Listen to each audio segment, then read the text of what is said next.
Soy Michael, bienvenido. Soy profesor en la Universidad de Colorado en Boulder. Me doy cuenta de que es posible que no sepas quién soy, así que soy profesor en el departamento de filosofía y soy un gran libertario. Acabo de terminar de escribir un libro que es una especie de defensa del anarquismo. Así que creo que así es como me invitaron aquí. Así que eso es lo que soy. Preparé esta conferencia sobre lo que creo que es la mejor manera de argumentar a favor del libertarismo.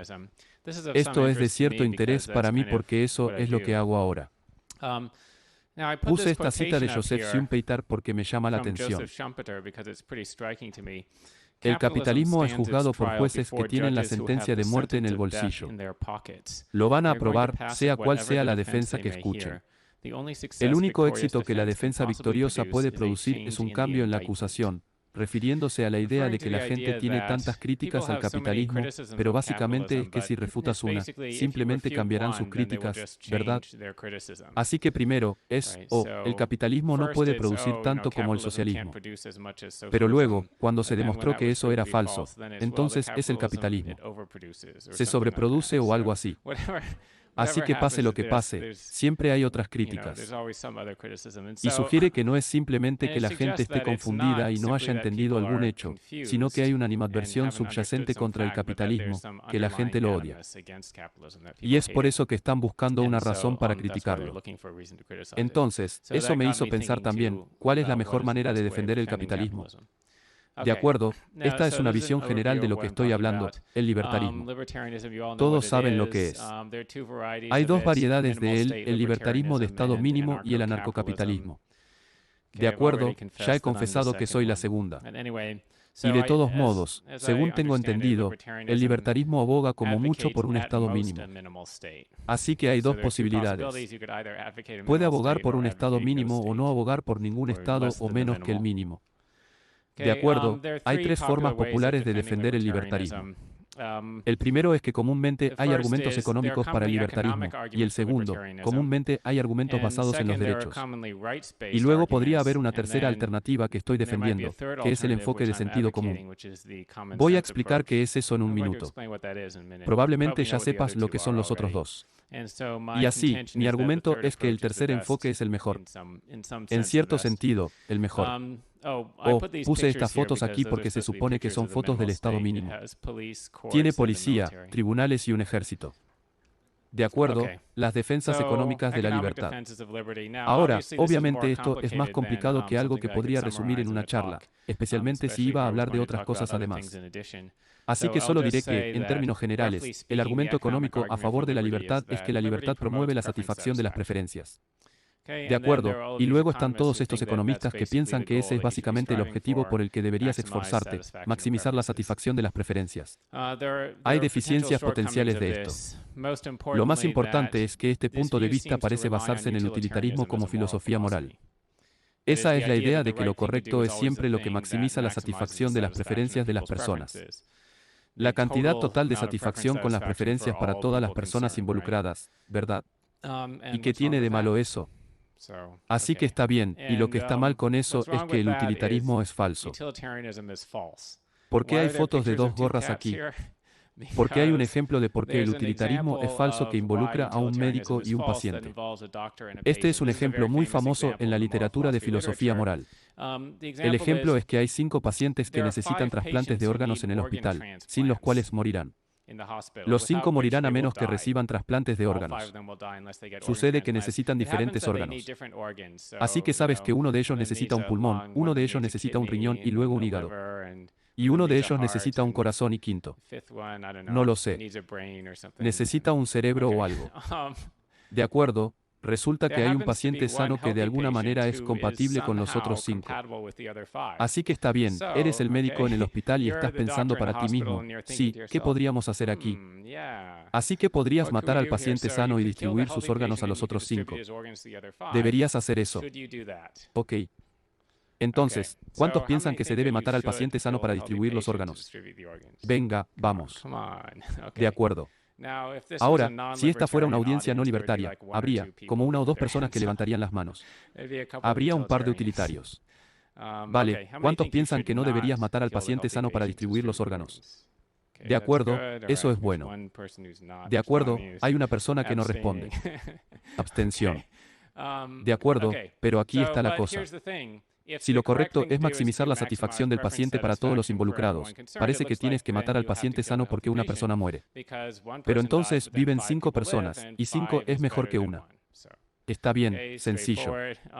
Y, por cierto, esto no es solo una intuición libertaria. Casi todos están de acuerdo en que no se debe matar al paciente sano para distribuir los órganos. Está bien, y en general.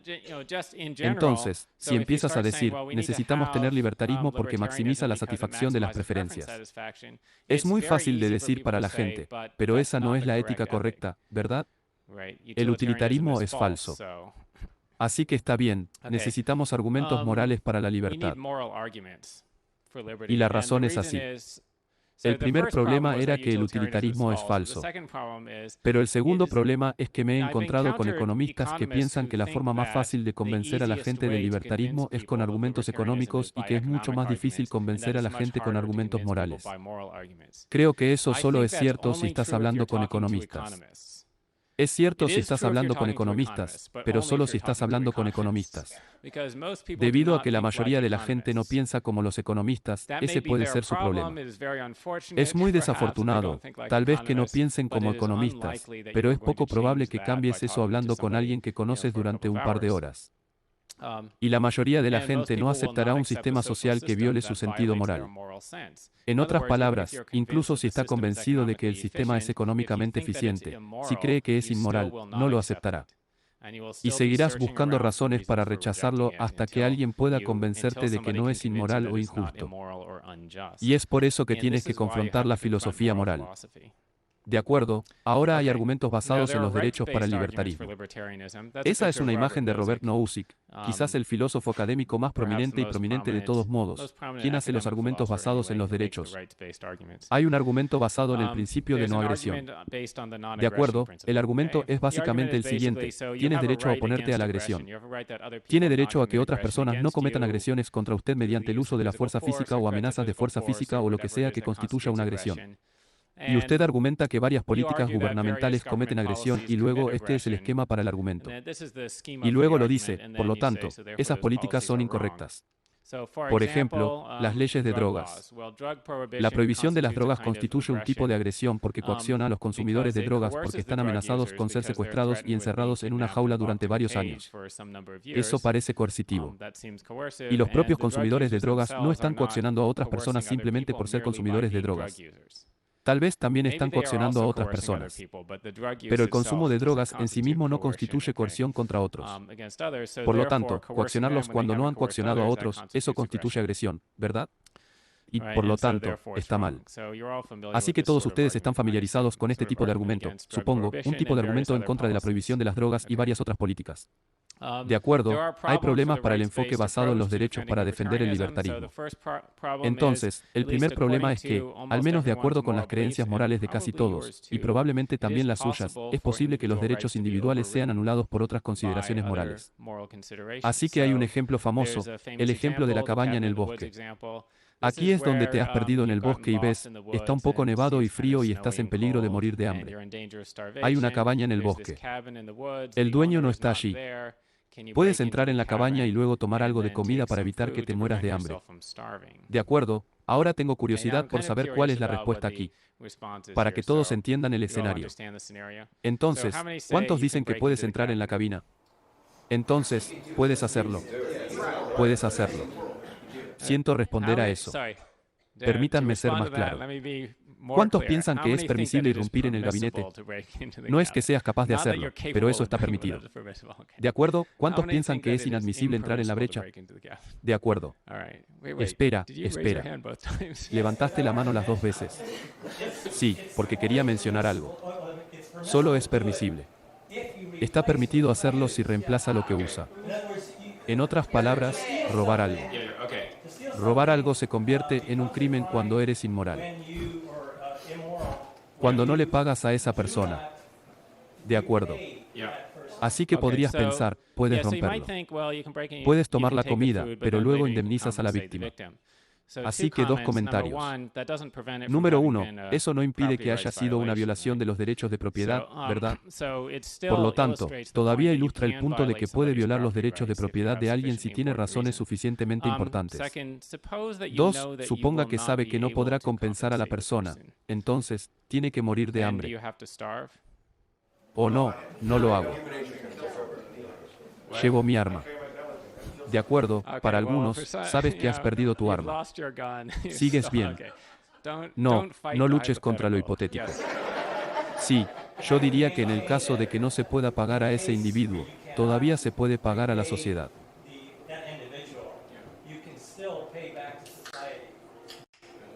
Puedes hacer algo.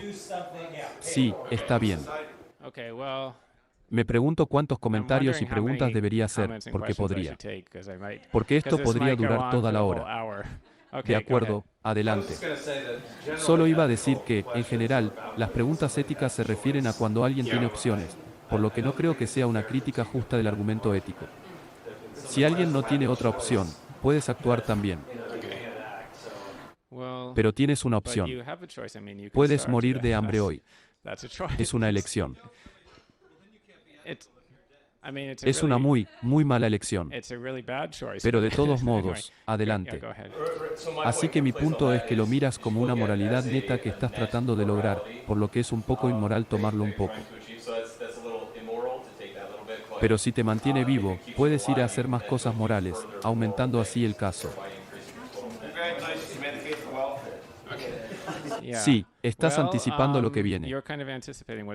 Sí, está bien, aquí hay otro ejemplo. La misma idea. Hay una persona lesionada que necesita ser trasladada de urgencia al hospital para recibir atención médica inmediata. No tiene que tener su automóvil, pero hay un automóvil de otra persona allí y el propietario no está cerca. O el dueño es un imbécil y sabes que no quiere que la gente sea llevada al hospital o lo que sea. Pero resulta que puedes conectar el automóvil para que puedas hacer eso y llevar a la persona al hospital. Es permisible. ¿Cuánto me encantan? No lo sé. Sí, pero tienes que recompensar al dueño. Y así, sí. Déjame ver que lo piensas dos veces. Sí, sí, sí. Así que casi todo el mundo dice que sí. Llevamos al hospital. Ok. Si tienes que hacer algo más después es otra pregunta. Pero, no es realmente la pregunta que estoy haciendo. Es una violación de los derechos de propiedad, ¿verdad? De acuerdo, la reclamación es que puedes violar los derechos de propiedad. ¿Y qué? Entonces, estos izquierdistas van a decir, esto es como el programa de bienestar social del gobierno. Mira, nosotros o el Estado tenemos que violar los derechos de propiedad para evitar que algunas personas mueran de hambre porque los pobres no pueden pagar la comida o lo que sea. O B, quedarse sin atención médica porque los pobres no pueden pagar la atención médica. Entonces, desafortunadamente, es una violación de los derechos de propiedad. Pero desafortunadamente, vamos a tener que tomar su dinero para dárselo a los pobres para que puedan obtener atención médica. De acuerdo, el problema es que las creencias morales que casi todos tienen, probablemente tú también, pueden usarse para atacar el argumento basado en los derechos. De acuerdo, aquí hay otro ejemplo, que creo que es interesante, que no es particularmente relevante políticamente. No sé si lo es o no, pero de todos modos, es solo un ejemplo interesante. Este es el problema del carro. ¿Ves lo que está pasando aquí? De acuerdo, hay un carro fuera de control.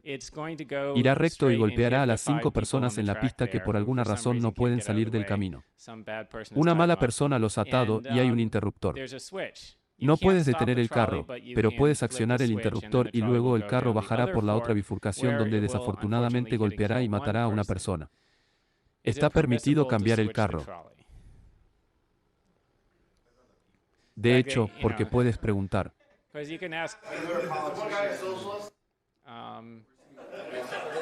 Sí, no lo sé. Entonces, y puede preguntar, ¿está permitido cambiar el carro? ¿Es bueno cambiar el carro? ¿Es obligatorio cambiar el carro? Pero de todos modos, comencemos con la pregunta más baja. ¿Es permisible, verdad? Entonces, ¿cuántos dicen que es permisible cambiarlo de los 5 a 1? De acuerdo, está bien. ¿Cuántos dicen que es inadmisible cambiarlo? Ok. ¿Y cuántos se abstienen? De acuerdo, está bien. Ahora te diré que creo que la respuesta en esta sala es un poco atípica. Por lo general, hay una mayoría bastante fuerte que dice que puedes cambiar el carro. Aquí es un poco incierto. Hay un gran número de personas que se abstienen y no están seguras de si puedes cambiarlo. Eso puede deberse a la presión de la teoría de los derechos. Sí, podrías irte ahora mismo. Así que aquí está la cosa. Creo que es permisible cambiar el carro. Y la gran mayoría de las personas que piensan en este caso intuitivamente dicen que es permisible. Esto no se explica por el enfoque basado en los derechos. No se explica por la teoría de los derechos individuales. Y, por cierto, observe cómo se relaciona esto con. Similar al ejemplo anterior de la extracción de órganos, donde casi todos dicen que es inadmisible. Esto es gracioso porque en ese caso, en el caso de la sustracción forzada de órganos, está mal matar a uno para salvar a 5. Pero en este caso, la mayoría de la gente piensa que es permisible matar a uno para salvar a 5. Curar el cáncer. Ninguno de ellos va a curar el cáncer. Además, ninguno de ellos es Adolf Hitler, ni la madre o el padre de Adolf Hitler. Todas son personas normales. Ok. Pregunta, sostengo que no tiene derecho a matar a nadie. Tú eliges aquí. Puedes hacer todo lo que puedas para detener ese tren, pero no puedes. Si lo quitas de la pista, en realidad estás matando a esa persona. Sí, estás ahorrando para. Eso es correcto. No tienes derecho a quitarte la vida, pero si te alejas de lo que mataste si intentas detener el dibujo, está bien.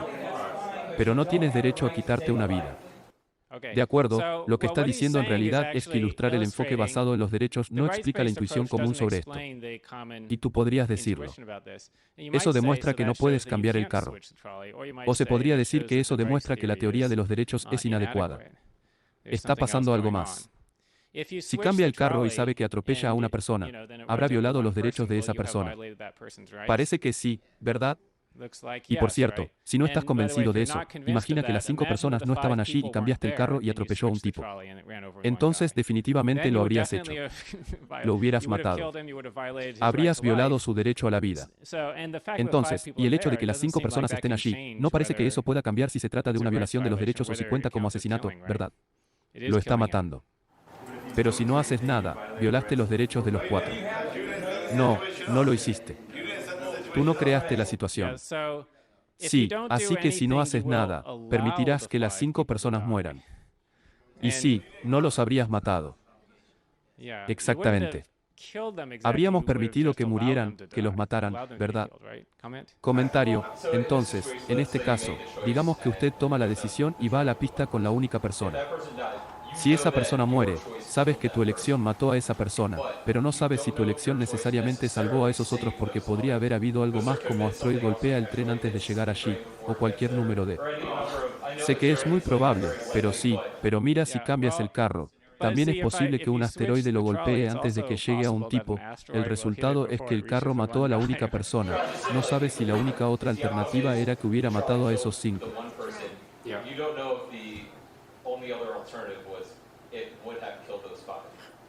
De acuerdo. Es cierto que no conoces ningún hecho contingente sobre el mundo externo con absoluta certeza. Sin embargo, nosotros, normalmente tomamos decisiones basadas en, digamos, certeza práctica. Ok. Comentario. Solo creo que en muchos sentidos esto ni siquiera es una cuestión de racionalidad o derechos. En realidad, en esta situación, vas a estar bajo el arma para hacer algo y tomar una decisión en la que no creo que tengas la oportunidad de pensar que es lo correcto, salvar a los 4 o al 1 o lo que sea. Así que realmente no siento que esta sea una pregunta de derechos. Creo que esto es como un reaccionario. Sí, por la forma en que se describe, parece que no tienes mucho tiempo. Porque mira, solo hay como una pulgada antes de que la cosa llegue al botón de pista. De acuerdo, pero aquí está la cosa. Podrías pensar en situaciones como esta con anticipación en caso de que sucedan. Así que tenemos tiempo ahora mismo para pensarlo. Por cierto, hubo un caso real que fue como este que leí en una historia de noticias real de papel de filosofía moral. Había un tren de Union Pacific o una colección de vagones en los que alguien había puesto los frenos incorrectamente. Y así, este grupo de autos comenzó a rodar cuesta abajo e iba a rodar hacia el centro de Los Ángeles, lo cual es un problema.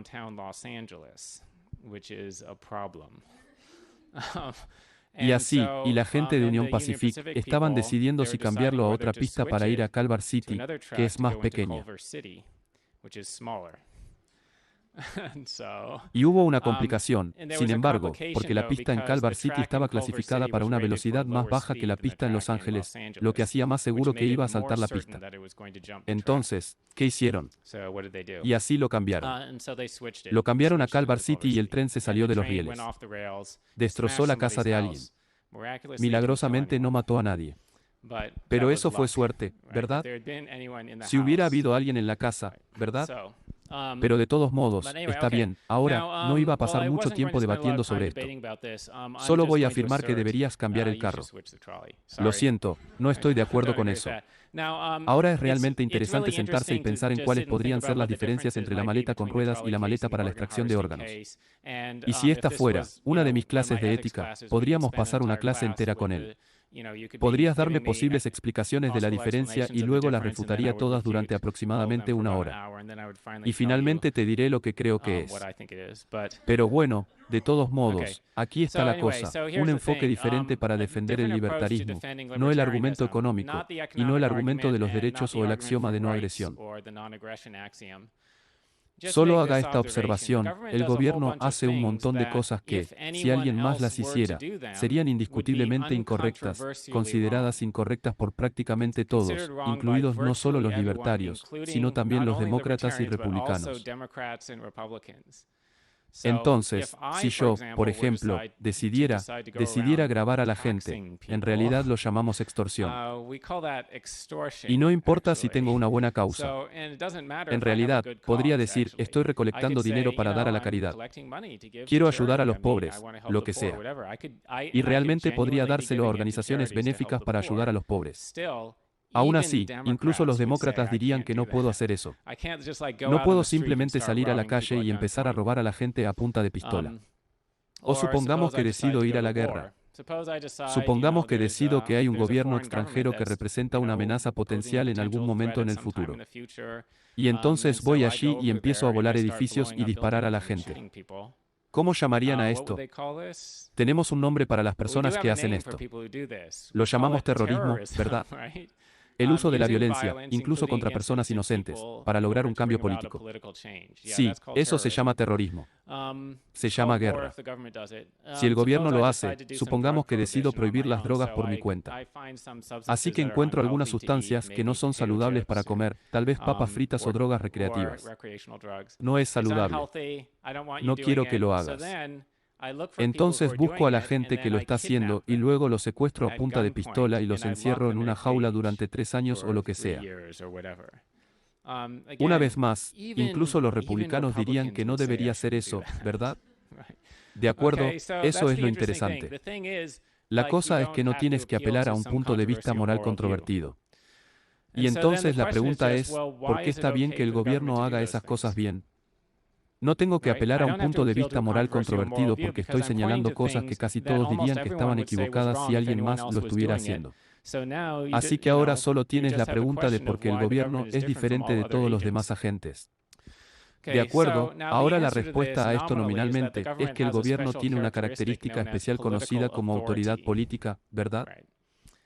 Eso es realmente solo dar una etiqueta a la diferencia sin explicar qué es.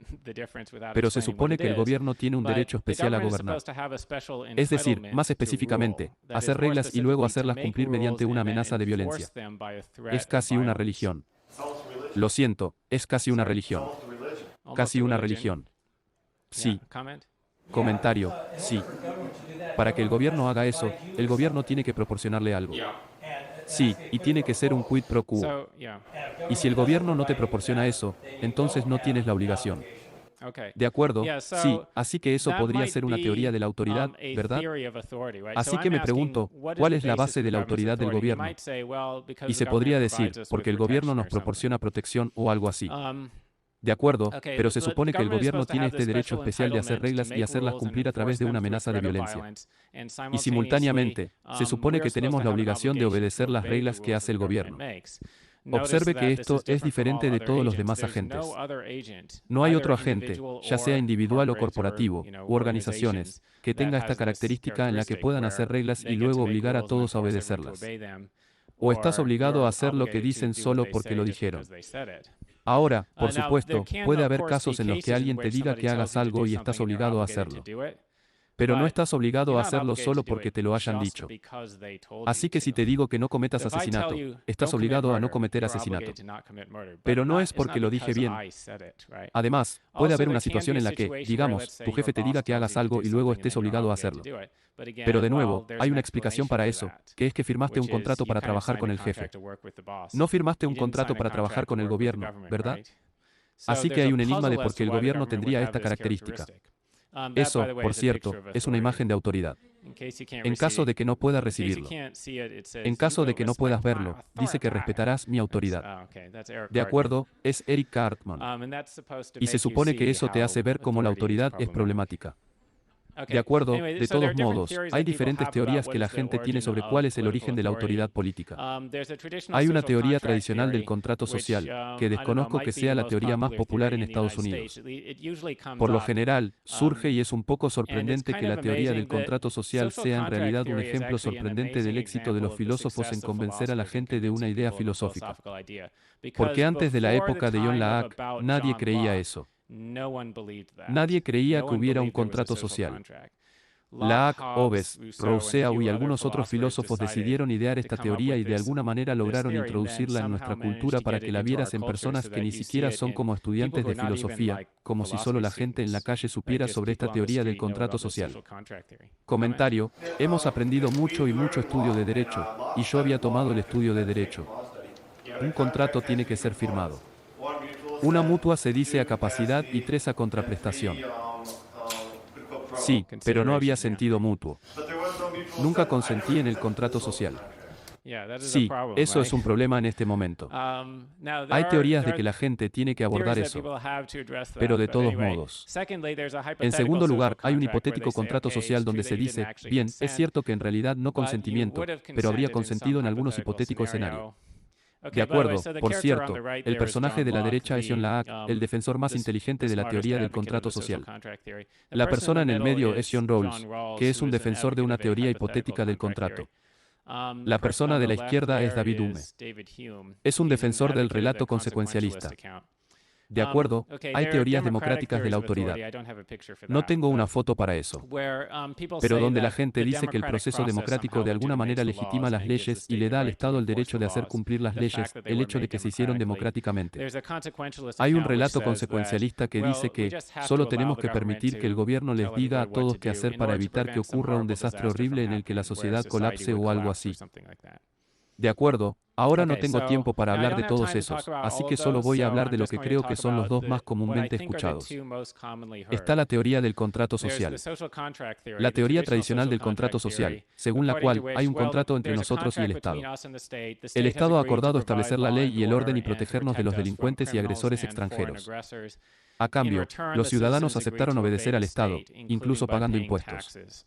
De acuerdo, y luego la pregunta es, sí, no recuerdo haber estado de acuerdo con eso. Entonces, cuando sucedió eso, ¿alguien puede mostrarme el contrato? O no lo sé. O muéstrame la grabación de mí diciendo que está bien. Y la respuesta más popular a esto es que no estuvo de acuerdo explícitamente. Usted estuvo de acuerdo implícitamente. Es decir, a veces puedes estar de acuerdo con algo, no diciendo realmente que estás de acuerdo, sino que hay algo en tu conducta que implica que estás de acuerdo. Esta es la idea de acuerdo implícito o acuerdo tácito. De acuerdo, voy a explicar esto más en un segundo, pero primer comentario. Sí, no importa si estás de acuerdo o si hay un acuerdo a través de la presencia. El primer punto, el gobierno está de acuerdo con la ley y la protección que no existe. Así que el gobierno. No hay quid pro quo aquí. No lo estás consiguiendo. La Corte Suprema ha dicho que el Estado no tiene que proporcionar deuda. Así que el Estado ha incumplido su trato, por lo que no hay contrato. Sí, bien. De acuerdo, ahora creo. Creo que iba a decir eso en una diapositiva futura. Pero sí, existe el problema de que el gobierno en realidad no ha acordado hacer nada por usted.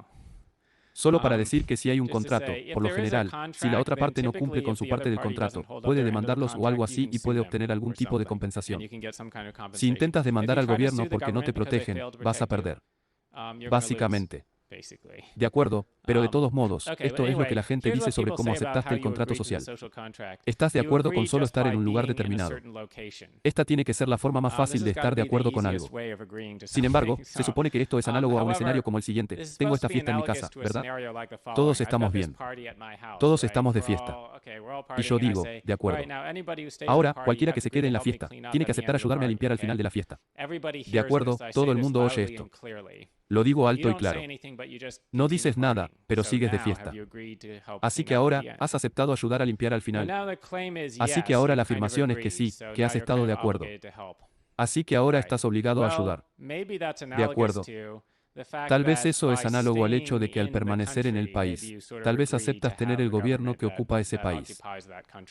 Eso es lo más popular. Dicho esto, creo que la razón por la que es popular es que esta es la única forma del único supuesto tipo de acuerdo que se puede imponer a todos o a todos los que están en el territorio. De acuerdo, otra cosa que a veces se dice es que aceptas beneficios proporcionados por el Estado. Así que a veces se decía, si alguna vez llamas a la policía para denunciar un delito o algo, o y les pides que te ayuden de alguna manera, entonces estás implícitamente de acuerdo en tener un gobierno.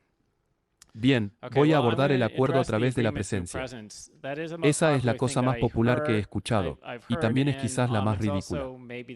La afirmación más ridícula de cómo podrías estar de acuerdo con algo.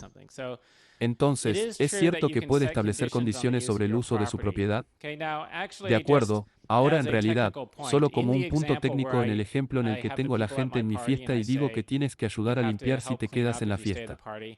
Creo que tienes la obligación de ayudar a limpiar al final de la fiesta, pero no es porque estuvieras de acuerdo. Es porque tengo derecho a establecer condiciones sobre el uso de mi propiedad y al quedarme en la casa, estaba usando mi propiedad y la condición que establecí fue que ayudara a limpiar. Para que pueda establecer condiciones sobre el uso de su propia propiedad. Entonces, la pregunta es, por supuesto, no se pueden establecer condiciones sobre el uso de la propiedad de otras personas. Así que si voy a tu casa y te digo que si quieres quedarte aquí, tienes que estar de acuerdo en darme $10, eso no funciona. Y luego, y si no dices nada, sigues sentado en tu casa. No estás obligado a darme los $10 porque no es mi casa. Entonces, la pregunta es, ¿el Estado realmente posee toda la tierra en el país? ¿Es dueño de todo? Sí, ¿cómo lo harían? ¿Cómo serían dueños de toda la tierra? ¿Cómo podrían pretender adquirir eso? Una cosa que podrían hacer es aprobar una ley que diga que son dueños de toda la tierra. Ahora lo es. Esa no es una interpretación posible de la ley de dominio eminente, ¿verdad? Que el Estado realmente es dueño de todo. Así que se podría pensar, en realidad, que el Estado tiene una ley de este tipo. Tienen una ley que dice que son dueños de todo. De acuerdo, pero el único problema con eso es que eso presupone la autoridad política del Estado. Así que sí, si ya tienen autoridad legítima y ya sabes, tienen la autoridad para hacer las reglas que quieran, entonces pueden decir que somos dueños de todo. Pero todo es como si estuviéramos tratando de establecer su autoridad. ¿Cuál es la base de su autoridad en el primer lugar? Se suponía que la teoría del contrato social explicaba la base de su autoridad. No se puede presuponer que el gobierno tiene autoridad para establecer el contrato. Vale, otros problemas. Estos son solo problemas generales con la teoría del contrato social. Existe la negativa a aceptar la disidencia explícita. Por lo general, una de las condiciones de un contrato es que no se puede decir que alguien ha aceptado el contrato. Si en ese momento dijeron explícitamente que no estaban de acuerdo, no puedes decir que estuvieron de acuerdo implícitamente. ¿Cierto? Así que las declaraciones explícitas triunfan sobre los supuestos acuerdos implícitos, ¿verdad? Entonces, por ejemplo, voy al restaurante y digo, está bien, ¿podrías por favor traerme algo de comida? De acuerdo, tráeme las gambas y luego se van y me las traen. Y luego, después de comerlo, me traen este billete y me voy, ¿qué? Nunca acepté pagar por esto, ¿verdad? Si querías un pago, deberías haberlo dicho al principio. De acuerdo, y es verdad. Por lo general, no dicen que van a esperar el pago. De hecho, no estoy seguro de haber estado en un restaurante donde dijeran que tendrías que pagar por esto. Hay algunos restaurantes que ni siquiera tienen precio. De acuerdo, pero a veces puedes ordenar sin mirar de todos modos. Y entonces es verdad. No dije que iba a pagar por ello, ¿verdad? Casi nunca he dicho de antemano que voy a pagar por esto. De acuerdo, puedes afirmar, podrías afirmar que implícitamente acepté pagarlo porque algo así como, es un entendimiento en nuestra sociedad de que así es como funcionan los restaurantes. De acuerdo, pero ahora imagina una ligera modificación. Voy al restaurante, me siento. Yo digo, por favor, tráeme las gambas. Por cierto, no lo pagaré, pero quiero que lo traigas de todos modos. Por favor. Si lo traen en ese momento, entonces no tengo que pagarlo. No pueden decir que aceptaste implícitamente pagarlo porque mi declaración explícita cancela el supuesto acuerdo implícito, ¿verdad? De acuerdo, el problema es que si vas al gobierno y dices que no estoy de acuerdo contigo, se niegan a reconocerlo. Entonces, si escribe una carta al IRS y dice, por cierto, no quiero tener un gobierno. Así que, por favor, reembolse todo el dinero que se retuvo de mi cheque de pago. No va a recuperar el dinero. De hecho, probablemente solo lo auditarán, por lo que realmente no debería hacer eso. De acuerdo, ese es el primer problema. El segundo problema es la falta de obligación mutua, que mencionamos antes. El Estado en realidad no ha reconocido ninguna obligación con usted. Muchas personas encuentran esto increíble. Cuando le digo esto a la gente en la clase, mucha gente se sorprende al saber que sí, lo siento. Volviendo. Sí, está el famoso caso de Warren contra el Distrito de Columbia. Este es un caso en el que, básicamente, la policía falló de manera muy negligente en proteger a las 3 mujeres que vivían en esta casa en D.C. y posteriormente demandaron al Departamento de Policía de D.C. Perdieron el caso sobre la base de la doctrina legal de que el gobierno no tiene la obligación de proporcionar servicios policiales a ninguna persona. El juez continuó diciendo que bueno, la policía solo tiene la obligación de brindar un servicio a la sociedad en general. Constituyen un elemento disuasorio de la delincuencia para la sociedad en general. Y podrías pensar que eso significa eso. De acuerdo, y si no están sirviendo a la sociedad en general, entonces podrías demandarlos por eso. Pero estoy bastante seguro de que tú también la perderás. Realmente no está claro qué podría hacer el gobierno para que hubieran fallado en su obligación, para que admitieran que habían fallado y luego pudieran recaudar dinero. Hay varios otros casos. Hay otro caso con un niño que fue golpeado y sufrió daño cerebral por su padre y luego la madre demandó al Departamento de Servicios Sociales porque sabían sobre el abuso, antes de que empeorara, y no hicieron nada al respecto.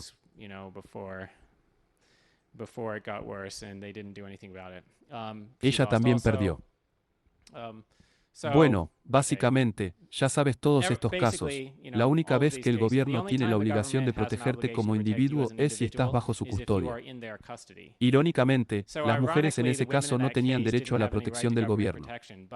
Pero después de que los criminales fueron arrestados, tenían derecho a la protección del gobierno. De acuerdo, otra cosa que se dice comúnmente es que de alguna manera el proceso democrático confiere autoridad. Así que el hecho de que las leyes se hacen, las leyes son autorizadas por el pueblo. La democracia implementa un cierto ideal de igualdad. El hecho de que todos tengan la misma voz en el proceso de toma de decisiones. Cada persona tiene un voto. Y a veces se dice que tienes la obligación de respetar los juicios de otros ciudadanos que se expresan con sus votos. Y así, debido a todo esto, usted debe obedecer los resultados del proceso democrático y el Estado debe hacerlos cumplir. De acuerdo, más o menos eso es lo que dijo. Aquí está mí. Esa es mi descripción de la democracia. 3 lobos y una oveja. Y están votando sobre qué cenar. Bien, ¿cuál es el problema con la teoría democrática de la autoridad? La primera es que, por lo general, la voluntad mayoritaria no justifica la coerción. Así que estás sentado a la mesa y sabes que hay 3 personas que quieren matar a la cuarta. Tienen derecho a matar al cuarto porque hay más de ellos que su RFPM, ¿verdad? Es una mayoría de 3-1 en este momento. Me gustaría señalar, por cierto, que no es solo con el asesinato. Incluso con grados mucho menores de coerción, prácticamente no hay situación. Tal vez no haya una situación en la que una persona normal juzgue que un acto de coerción es permisible solo porque un mayor número de personas lo aprobó, ¿verdad? Aparte del caso del gobierno, ¿verdad? En ninguna otra situación la gente piensa que ese es el caso. Así que podrían ser 3 personas. Podrían ser 4 personas sentadas alrededor de una mesa y 3 de ellas quieren tomar $10 del cuarto y el cuarto no quiere regalarlos. No tienen derecho a tomarlos solo porque son 3, ¿verdad? Tenemos una constitución que protege a la minoría. Estoy rodando ahora mismo. Sí, para aquellos de ustedes que no pueden ver, está poniendo los ojos en blanco, ¿verdad? Pero, ya sabes, y si las 3 personas tienen un papel que dice que lo sabes, y luego los 3 votan para aceptar este papel y dice que tenemos derecho a quitarte tu dinero. ¿Ahora tienen derecho a quitarle su dinero? Y la cosa es que es un poco de coerción. Con solo tomar $10, podría ser $1, ¿verdad? O podría ser un centavo. Entonces, incluso una coerción realmente menor es una violación de derechos realmente menor. Pero aún así, una violación de derechos no deja de serlo solo porque un mayor número de personas la apoye. Así que realmente no está claro qué se supone que debe hacer el proceso democrático o cómo se supone que eso cambiará las cosas. La igualdad procesal no hace ninguna diferencia. Podría estipular que las ovejas tenían un papel exactamente igual en el proceso de toma de decisiones. Obtuvo un voto. Tuvo la oportunidad de opinar. Incluso podríamos dar a las ovejas 2 votos, si se quiere. Éticamente hablando, no hace ninguna diferencia. El hecho de que tuviera un papel igual en el proceso de toma de decisiones o el hecho de que fuera un procedimiento justo no quita los derechos sustantivos de la oveja o de quien sea. La necesidad de respetar los juicios de otras personas no niega los derechos individuales. Por cierto, estos son argumentos. Las cosas sobre ti tienen que respetar los juicios de otras personas. En realidad, eso está en la literatura de filosofía académica, ¿verdad? Podrías mirar el libro de Tom Cristiano, La Constitución de la Igualdad, ¿verdad? Y hace hincapié en respetar los juicios de las personas y también en cómo la democracia implementa la igualdad.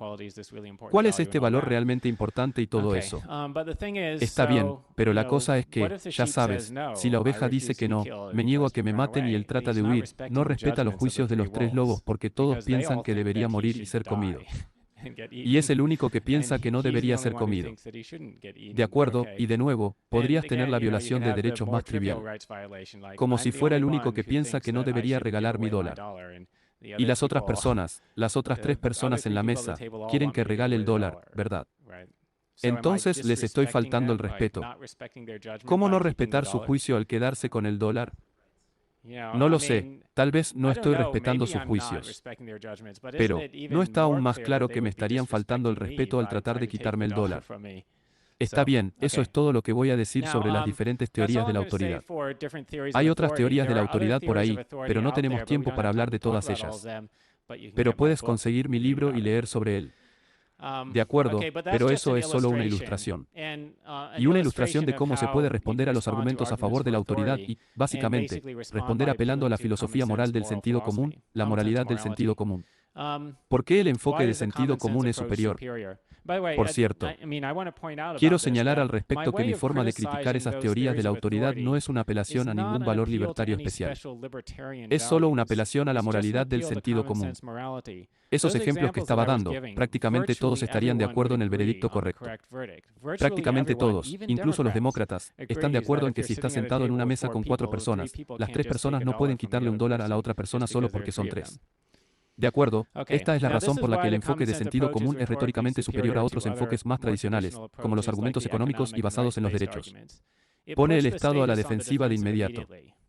Es decir, una vez que señalas esta simetría moral, están aplicando un doble rasero. El Estado puede hacer cosas que nadie más puede hacer. Entonces se convierte en su carga, la carga del Estado para explicar la base de esa simetría. No es su carga dar toda esta filosofía moral y defender esta teoría de la naturaleza del valor y los derechos y porque las personas tienen derechos y todo eso. Y se basa en premisas ampliamente aceptadas. Como estaba sugiriendo, las cosas sobre los derechos no son tan ampliamente aceptadas. Los hay. Hay una minoría significativa de personas que piensan que no existe tal cosa como un derecho, que los derechos no existen. Y hay personas que no están de acuerdo sobre si hay derechos, qué derechos existen. Y algunas personas piensan que hay derechos positivos, así como derechos negativos, etc. Pero las cosas en las que confiaba son realmente ampliamente aceptadas. Y el enfoque de sentido común también es epistémicamente superior. Eso es superior desde el punto de vista de obtener la verdad. Así que no solo retóricamente más eficaz. ¿Y por qué? De acuerdo, para explicar por qué este es un enfoque superior desde el punto de vista de llegar a la verdad o desde el punto de vista de la confiabilidad, hago bien estas observaciones. La primera observación es que casi todas las teorías filosóficas son falsas. Esta es una imagen de una serie de filósofos que están equivocados.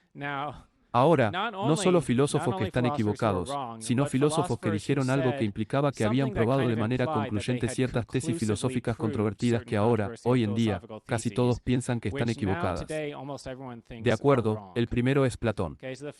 Pensó, entre otras cosas, que había demostrado la inmortalidad del alma, que tienes un alma y que es inmortal. Tomás de Aquino es el segundo. No ofreció una, ni dos, sino 5 pruebas de la existencia de Dios. Se supone que todas son pruebas concluyentes. Hay Descartes que también cita la existencia de Dios probada. Está Spinoza que no solo demostró la existencia de Dios, sino que demostró todo un sistema metafísico con todo tipo de cosas extrañas de que todo lo que sucede es necesario, etc. Estaba Leibniz, que tenía un extraño sistema metafísico diferente que también demostró. La cita lo demostró. Estos son todos los usos aprobados de la cotización de miedo. Está el obispo Berkeley, que tenía la prueba más asombrosa. Demostró que no existe la materia. No hay objetos materiales y todo lo que ves a tu alrededor son solo ideas en tu mente. Y afirmó que había demostrado de manera concluyente que no podía haber dudas. Y finalmente está Emmanuel Kant, quien afirmó que había demostrado su extraño sistema epistemológico. Bueno, es un poco demasiado para describir más allá de eso. De acuerdo, está bien. Y todos están equivocados.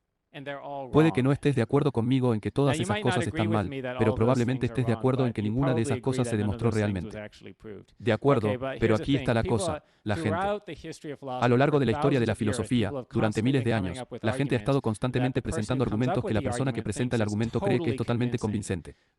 Pero se equivocan. Vale, ahora puedes pensar que eres especial. Ya sabes, ahora finalmente ha llegado el momento en que alguien ha demostrado una tesis filosófica realmente controvertida. Pero si es así, si piensas eso, probablemente estés equivocado. Sí, probablemente no eres más inteligente que todas esas personas. De acuerdo, y esto es relevante porque creo que en realidad hay un cierto estilo cognitivo que es bastante común entre los libertarios, que es este estilo racionalista en el que comienzas estableciendo algunos axiomas como el axioma de no agresión, está bien, o si hablas con los objetivistas de Ayn Rand, la existencia existe, y luego lo que sea. Y luego demuestras el libertarismo a partir de eso. De acuerdo. Y quiero decir que este estilo cognitivo es muy propenso al error. Y eso es parte de lo que estoy tratando de ilustrar con esta imagen de todas las personas que tuvieron ese enfoque. Partieron de un conjunto de axiomas supuestamente evidentes y luego dedujeron un montón de conclusiones que resultaron ser un montón de cosas locas. De acuerdo, comenta. Ese tipo de... La forma en que lo veo es que nunca se prueba realmente nada en todo el camino. Es solo que todo lo que puede establecer es dar evidencia de ello y luego las personas aceptan la evidencia como lo suficientemente buena como para probársela de forma individual. Y obviamente, si hay una gran mayoría de personas que dicen, aceptamos esto, entonces se considera probado para todos esos individuos. Sí, está bien, buen comentario. Sí, muchas de estas cosas también son una especie de prueba positiva en lugar de prueba negativa. Y solo daré un ejemplo de eso. No recuerdo quién es, pero hay un gran libro de un filósofo que, básicamente, todo el libro dice que demuestra que no se puede probar la existencia de Dios. De acuerdo, para que puedas hacer un poco de eso. Se puede decir que hay todas estas cosas que no podemos probar en el sentido positivo.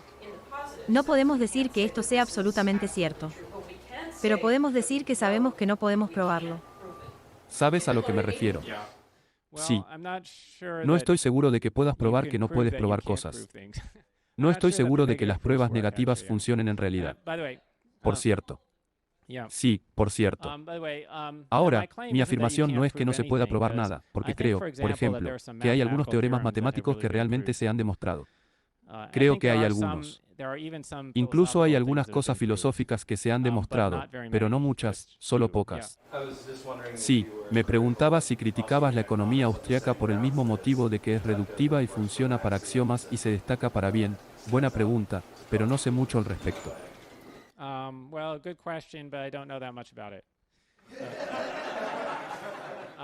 En realidad, mi conocimiento de la economía austriaca proviene en gran parte del artículo de Bryan Caplan porque no soy un economista austriaco, y puede ser una perspectiva ligeramente sesgada. Entonces, ya sabes, Tal vez son los que están sesgados. Y él solo está diciendo la verdad, ¿verdad? De todos modos. De acuerdo, el conocimiento humano procede de lo concreto en particular a lo abstracto en general. Esta es una observación epistemológica general, por cierto. No es contraproducente porque no llegué a esto como un axioma. Llegué a esta generalización pensando en un gran número de casos particulares. Ahora, desafortunadamente, algo desafortunado sucedió al principio de la historia de la filosofía, que es que los filósofos descubrieron los elementos de Euclides. ¿Cuál es este maravilloso libro de matemáticas, verdad? Maravilloso libro de geometría, y la gente solía tener que estudiarlo en la escuela en sus clases de geometría. No estoy seguro de si lo hacen más. De acuerdo, pero de todos modos, comienza con estos axiomas geométricos y luego prueba todos estos teoremas geométricos y es muy convincente. Hay todas estas cosas que se prueban de manera muy convincente, y también afirmaciones interesantes que no son obvias antes de que se prueben, y así sucesivamente. Y los filósofos lo miraron y dijeron, está bien, así es como debería ser todo el conocimiento humano. Y entonces empezaron a pensar, la filosofía debería ser así. Y así vamos a establecer los axiomas filosóficos. Y ya sabes, aquí están los axiomas de la ética. De acuerdo, para reventar la burbuja filosófica, no sé si alguno de ustedes piensa esto, pero en realidad, incluso la geometría no funciona como la geometría. De acuerdo, la mayor parte del conocimiento humano no funciona como los elementos de Euclides. Ni siquiera la geometría funciona como los elementos de Euclides. De acuerdo, porque lo que realmente sucedió fue que los elementos de Euclides llegaron miles de años después del comienzo de la geometría. La geometría comenzó con una serie de fórmulas mucho más concretas para calcular áreas, volúmenes y perímetros, que en su mayoría se derivaron empíricamente. O había conjeturas o cosas que a la gente le parecían intuitivamente correctas. Fue miles de años después de eso.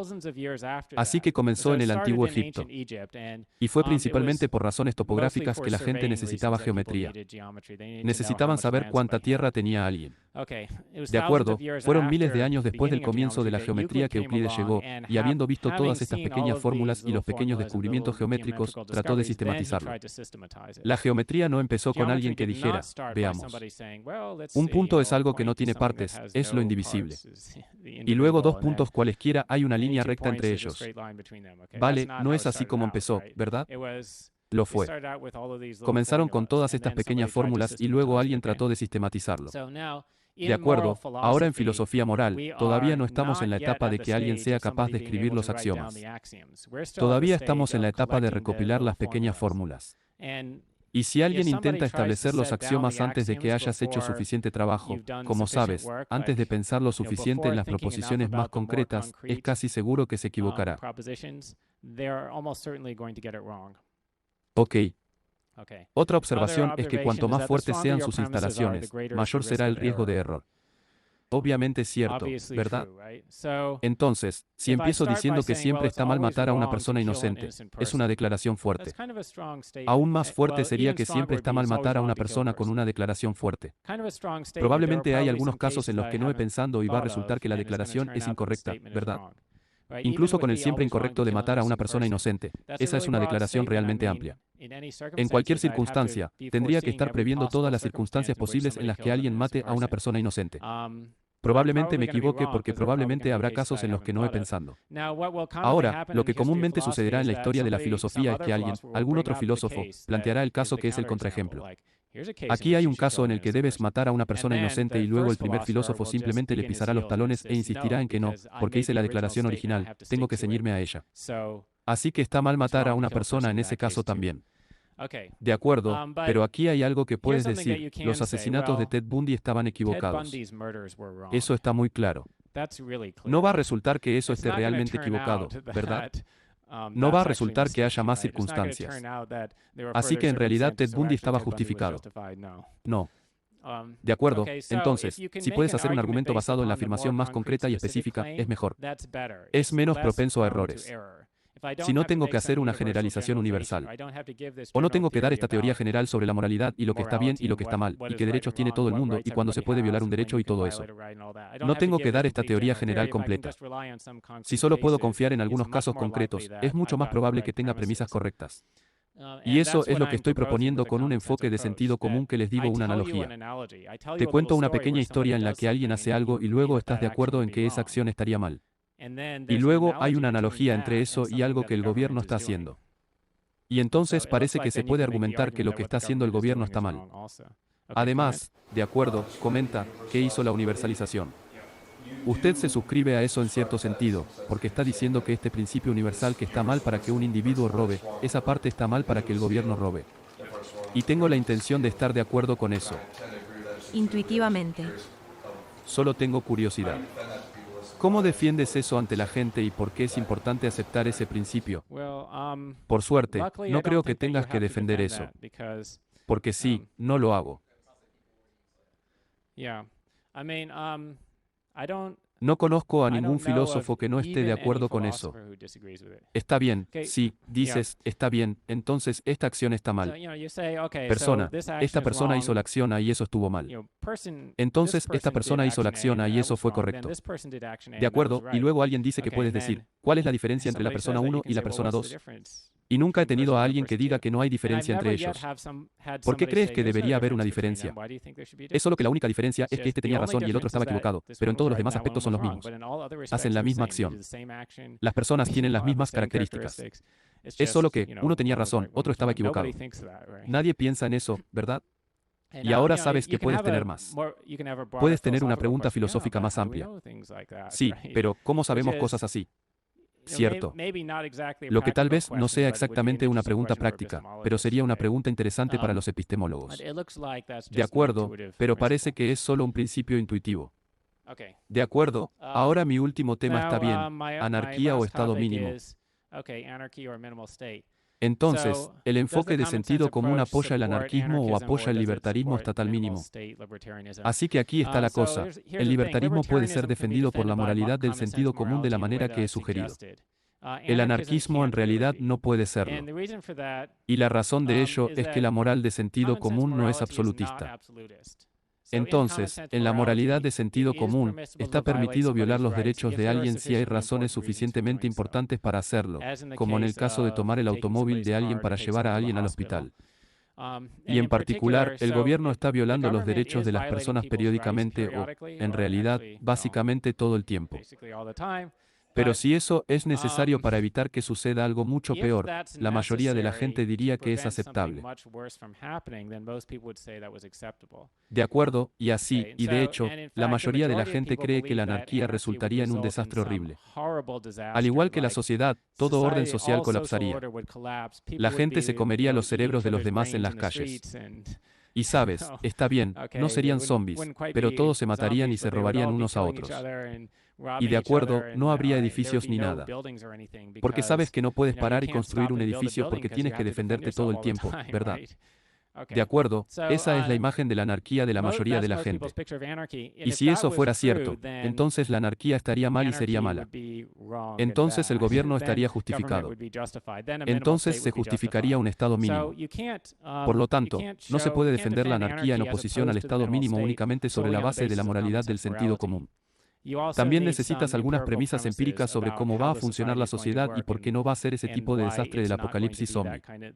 De acuerdo, comentario. Creo que puedes defender la anarquía a través de la moralidad del sentido común exactamente de la misma manera que lo has estado haciendo. Por lo tanto, puede hacer una analogía en la que diga, creería que obtendría justicia si fuera un tribunal operado por la compañía contra la que está tratando de buscar justicia. Qué parecido de que eso suceda. Y luego puedes aplicar eso al Estado en la forma en que funciona de vez en cuando. Sentido común, dirías, no. Los tribunales estarían sesgados a favor de la empresa porque representan que la eligieron. Ellos lo controlan. Pueden averiguar la legislación y cómo se interpreta y ver a los árbitros. Y luego puede hacer esa correlación directa con los privilegios de monopolio de los tribunales, las leyes y la legislación. Sí, sí. Así que puedes argumentar que no deberíamos tener un sistema judicial monopolístico porque sabes que no puedes confiar. O no deberíamos tener un gobierno monopólico porque no se puede confiar en que el gobierno sea el juez en su propio caso, ¿verdad? Si tiene una disputa, sí, si tienes una disputa con el gobierno, la resuelve el gobierno. Y hay un problema con eso. Y eso es verdad. Sin embargo, ese es un problema mucho más pequeño que el apocalipsis en el que todos nos matamos unos a otros. El estado hobbesiano de guerra de todos contra todos, que es lo que los críticos de la anarquía han dicho muy comúnmente, ¿verdad? Esa anarquía es solo una guerra de todos contra todos.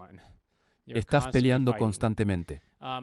De acuerdo, entonces sí, puedes argumentar que hay un problema con el gobierno, pero aún tenemos que explicar por qué el sistema anarquista no va a funcionar de esa manera. No va a degenerar en la violencia constante. Y necesitas argumentos complicados y en parte empíricos para hacer esto. Entonces, y realmente no tenemos tiempo para dar esos argumentos ahora, pero puedes ver mi libro. De acuerdo, entonces, resumen, no debemos defender la libertad únicamente apelando a argumentos económicos o argumentos basados en derechos. Por cierto, no es que no esté de acuerdo con los argumentos económicos, es solo que creo que no son suficientes para convencer a la mayoría de la gente. Y tampoco debes apelar al axioma de la no agresión. En cambio, debes defender el libertarismo sobre la base de la moralidad del sentido común. En cuanto a la defensa del anarquismo, se necesita un razonamiento empírico más complicado. Así que tenemos que describir cómo van a trabajar las agencias de protección y por qué no van a pelear entre sí y todo eso. Y necesitas un razonamiento básicamente económico. Y luego hay que explicar por qué otros países no van a hacerse cargo de los anarquistas y cosas por el estilo. De acuerdo, estos son 2 libros que puedes ver para leer más. Está mi libro Ethical Intuitionism, que trata sobre los fundamentos de la ética de mayor relevancia. Y el libro más reciente y más importante es El problema de la autoridad política, donde la primera mitad argumenta que la autoridad política es una ilusión, que de hecho nadie tiene autoridad en el sentido de que el Estado la reclama. Y la segunda mitad argumenta que la anarquía en realidad no sería tan mala. De acuerdo, mañana tengo otra charla en la que hablaré sobre la psicología de la autoridad, que será sobre por qué la mayoría de la gente cree en la autoridad. Así que si te gusta entonces puedes venir a ese. Y creo que ahora tenemos mucho tiempo para preguntas y discusiones, ¿verdad?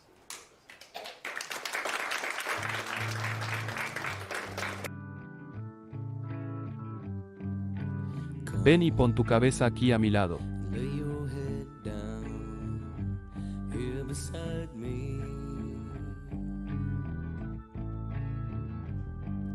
La lluvia no puede alcanzarnos aquí.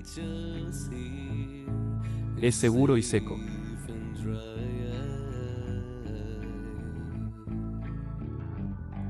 El silencio es una estación propia.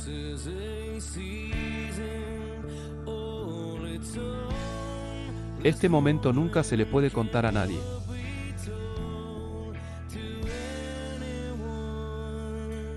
Cualquiera.